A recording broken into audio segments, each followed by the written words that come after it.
నమస్తే అండి, మీ పేరు? నమస్తే అండి. ఎక్కడి నుంచి వచ్చారు? ఒంగోలు. ఎక్కడ? ఒంగోలు. ఎంతకాలం నుంచి మీరు ఇక్కడికి వస్తున్నారు? ఈ రోజు అసలు వచ్చింది. ఓకే, వజ్రాలు ఇక్కడ దొరుకుతున్నాయని మీకు ఎవరు? అది యూట్యూబ్ ద్వారా వచ్చినాం మేము. అంతే, యూట్యూబ్లో నుంచి చూసి వచ్చారు అంతే. వాటికుండా మేము పిల్లలు వేసుకుని అనవసరం అయిపోతుంది. వెళ్ళిపోతుంది. పోలీసు వాళ్ళు సార్ వద్దన్నారు, వెళ్ళిపోతుంది. ఆ బండ్లు కానీ పట్టుకున్నారు సార్.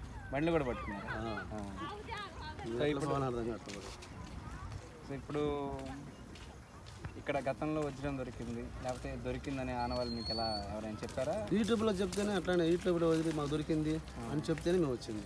లేకపోతే మాకు ఇంత సెల్లులు ఉండే కదా, ప్రతి ఒక్కటి సెల్లులలో ఇట్లా ఫేక్ అయితే అర్థం కావట్లేదు, ఏదైనా అర్థం కావట్లేదు. వాటిని నమ్మేది జనాలు, పిచ్చి జనాలు వస్తూ ఉన్నాం. ఇక్కడ మరి ఈ పరిస్థితిని చూసి ఇక్కడికి వచ్చే వాళ్ళకి మీరేం చెప్తారు? మేము చెప్తాం, మేమైతే ఇంకా వాడికి పోయి ఎన్నికి వచ్చినా మాకేం దొరకలేదని చెప్తాం. ఏం చేస్తాం? రావాలనుకునే వారికి మీరేం చెప్తారు? వజ్రాల వేటకు వచ్చే వాళ్ళకి మీరేం చెప్తారు? మేమేం చెప్తాం, అక్కడైతే మేము పోయినాం, మాకేం దొరకలేదని చెప్తాం. మేమేం చెప్తాం, మాకు దొరికితే కాదు చెప్పలేదానికి. అది ఎంత నిజమెంతో వడ్డీదంతా మాకైతే తెలియదు. Thank you.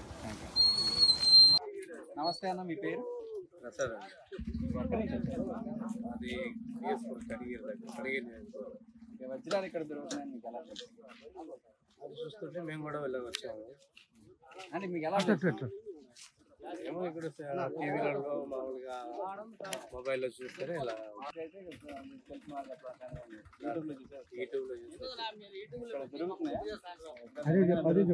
అంటున్నారు. ఇంకా మేమైతే ఏం చూడలేదు. నిజంగా వజ్రం దొరికిందా?